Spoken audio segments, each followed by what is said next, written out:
SAUROMATUM venosum is possibly one of my favourite aroids. It's got crazy looking petioles that look like giraffes' necks. It's got great big green luscious leaves, crazy looking inflorescence. And this particular one that I'm going to dig up today has had a very strong year. These are going to be great big tubers, I hope, and it's called Mike's Giant. So it's Mike Clifford, who you might well know if you follow the gardening world. Mike found this clone and then he let it out to a few of us in the wider community, and we've been growing them out for a few years, and this is what they look like.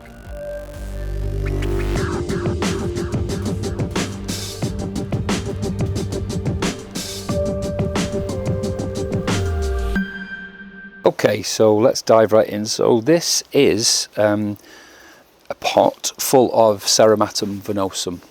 These are all dying, so they're, well, not dying, but they're going down for the year. So this particular one is a variety that we're calling Mike's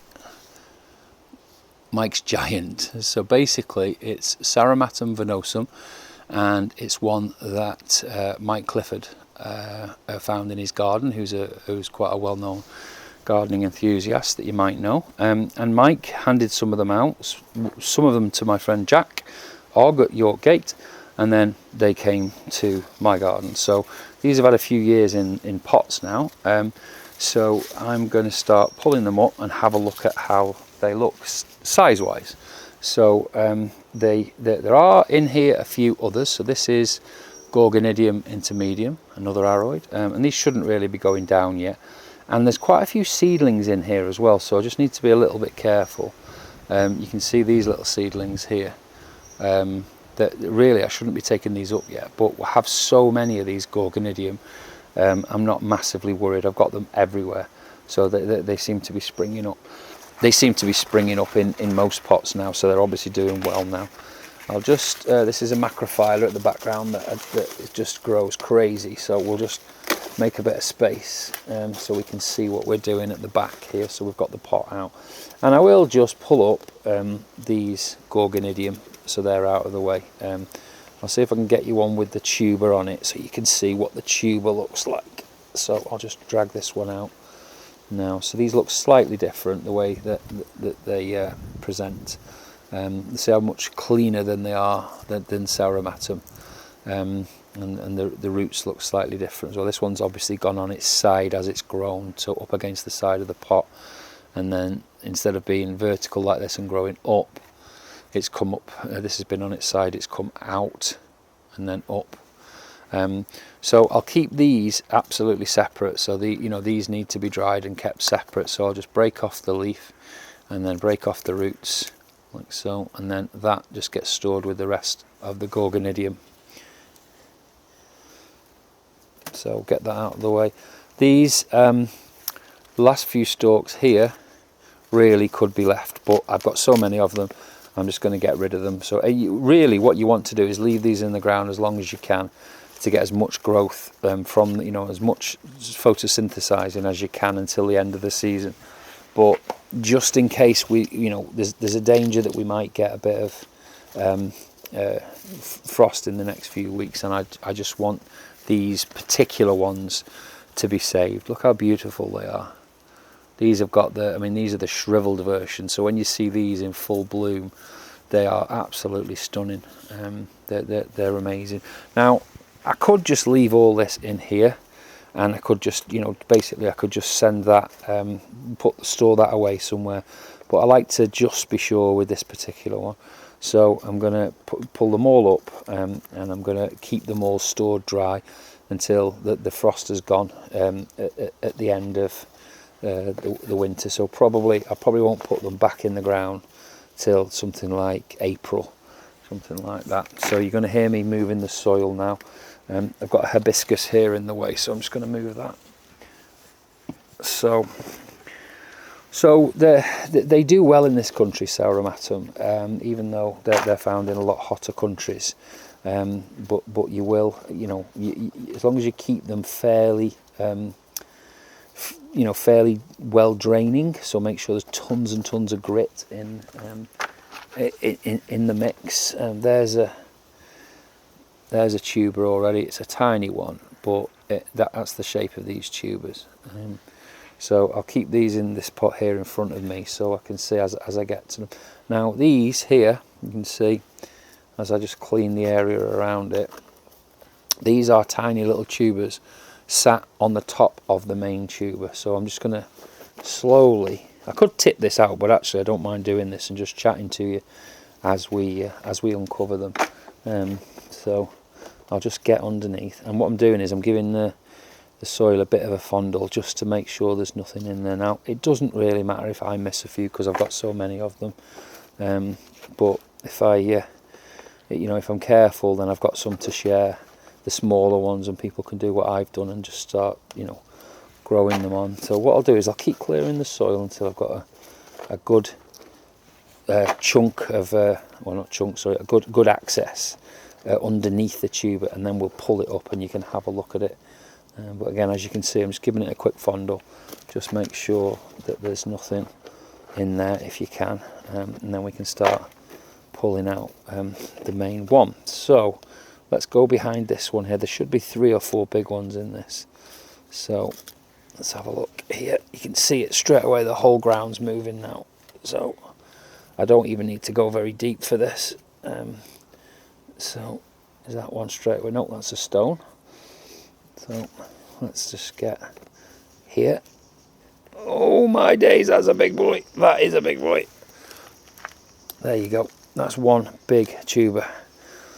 I have to go in with my other hand now because I haven't got a glove on this hand as well. So as you can see, these are tiny little offsets.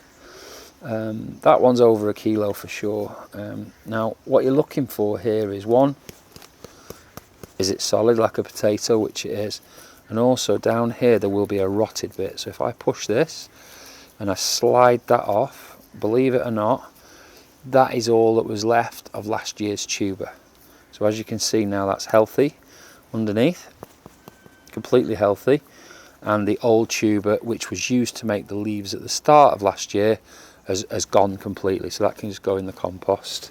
And then we've got all of this humongous tuber here to clean up. Now be careful, because these are going to start coming off the little ones, so we need to make sure that any loose ones we can just bring them off safely. So give them a little wobble just to see, because you'd rather have them off now before we spray it and clean it.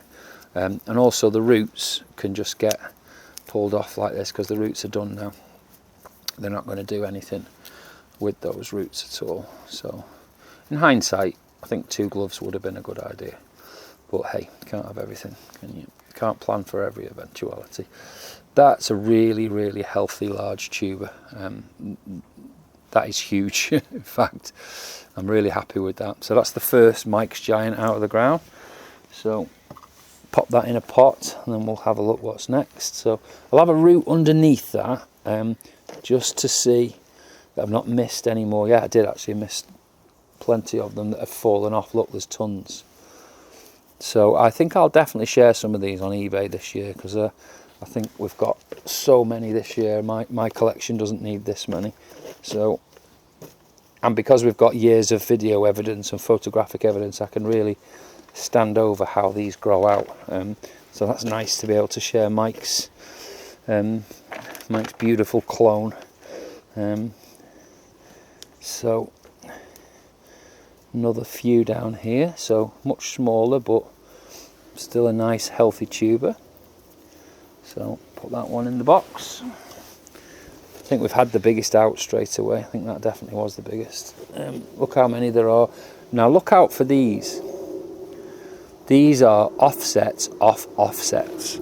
So these are tiny, tiny little ones. As you can see, there's 3 different sizes in my hand in one go. So they are easily lost if you're not careful with those. So I'm going to put them in the little tiddly ones. I'll put them in a little pot. Okay, so let's go. We'll keep going, keep looking. I just broke off for a second there because I went and got a more specific pot to put them in, because I'm in danger of losing these. Okay, so keep going, keep fondling the soil. If you're happy, get rid of it. So I think I'm going to Another thing that you might want to do each year is refresh this. Especially if you're doing what I'm doing and you're just keeping them in pots, you might want to refresh the soil, because you know they will be. Oh, there's something good. So that is a dead one that's rotted out over the years. You can see it looks like matted fibre. So that one, probably from last year, and I've missed it. It's gone rotten, but it feels like it's a mushy, not wet, but almost like a fibrous material. That's one that for some reason, either this year or probably last, didn't make it. So going back to what I was saying is it's time to refresh the soil. So right at the bottom of these pots, I put tons and tons of bone meal. So the thing that you want growing the most really is the tuber and the roots on these. The leaves do their own thing. They look after themselves. So I find that Osmocote in the soil, so the multi-purpose, mountains, and I mean lots and lots and lots throughout the year of bone meal to get the size of tubers that you get, and then also just normal everyday garden feed, like the stuff that you put on tomatoes or your general purpose stuff. I haven't managed to kill anything from overfeeding yet, so that's and I'm still trying. So notice how I'm just feeling through the soil here, and as I get anything, I just pick it out and pop it in the pot. But yeah, in terms of feeding, these get heavy bone meal early on. So when I refill this pot, I'll designate that this pot is going to be back for Mike's Giant again, if we do the same, and then we will you know, put them back in once we can feed it over winter even, so that it's ready. Now I've got a feeling that this is a gigantic tuber here. Can you see it moving again? Look at the soil moving there. So there's one come from underneath it, two come from underneath it, so we'll take that. But I'm going to have to get my two hands in here because it's about 8 inches across at the moment. So, oh, there's another one come away in my hand. So I'm definitely going to have these to spare this year. There's more down here, the side. This is definitely the biggest haul that I've had. Look, the small ones on the small ones. So this is how they propagate so well, but you know, and how they get out there in the wild, because they're just springing off each other. Oh, something just broke off then. Another one. Lots of roots on this one. I've just moved it out of the way while I have a quick look behind it. A couple more dead ones in there. Don't mind, just mush them in. Might be because it's wetter on this side, I'm not sure. But it's minor loss compared to what we've got back. So it's not something I'm not going to change the way I do this. So there's a ton of grit in here. Now the roots go deep, but the tubers don't go that deep, so they're not like some of the aroids that pull themselves down into the ground. They don't do that like Aracema do, or like some of the arum do, you know, and certain other ones. These just stay at the same level. So let's get this one up. Not quite as big, I don't think, but still a hefty. Let's have a look where the previous year's was. So just run our fingers across the base and you should feel the slime as it slides across. It looks like it's rotten, but that again that's the skin of the old tuber. That's what you're looking for, and underneath, rock solid. So when we dry this out, absolutely healthy as an ox. Beautiful, beautiful tuber again. So that's another gigantic one. So between the two of them, these are huge.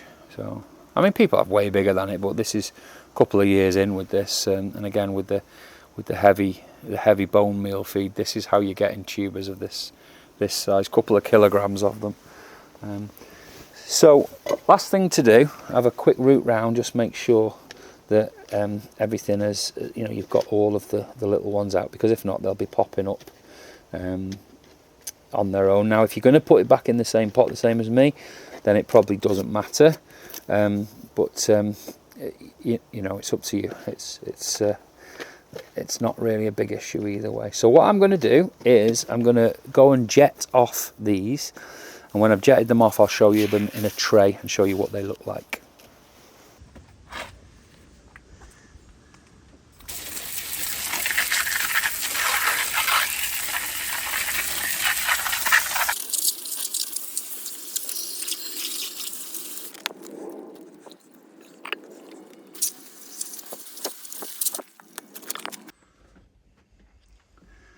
Okay, so jet washed, and here we have this year's crop of SAUROMATUM Mikes Giant. So they are huge tubers. You know, I will weigh them at some point, but I'm guessing a good chunk of, you know, the best part of 900, maybe more. In fact, let's just weigh them now. So pop the scale down, tear it out to 0. Get that one on it. So we're looking at 920 there for the first one, so just shy of a kilo. And then the other one, let's see, a little bit less I would imagine. Yeah, about 8.2, so not bad at all, not far off a kilo each for the big ones. That's including all of these little ones that are attached to it as well. So, and then with all of these others, there's about half a kilo of or maybe less of the offsets. Overall, a really nice growth for a lovely plant with like the nicest petioles that I've seen on a SAUROMATUM. So I hope you enjoyed seeing them, and with a bit of luck I'll have some of these on eBay at some point. Thanks for watching the video. I hope you enjoyed it, and if you are, please subscribe to the channel. Don't forget to like what we're doing, and then if you're subscribing to the channel you'll get notifications of when we post more of this kind of content. So have a great week, everyone.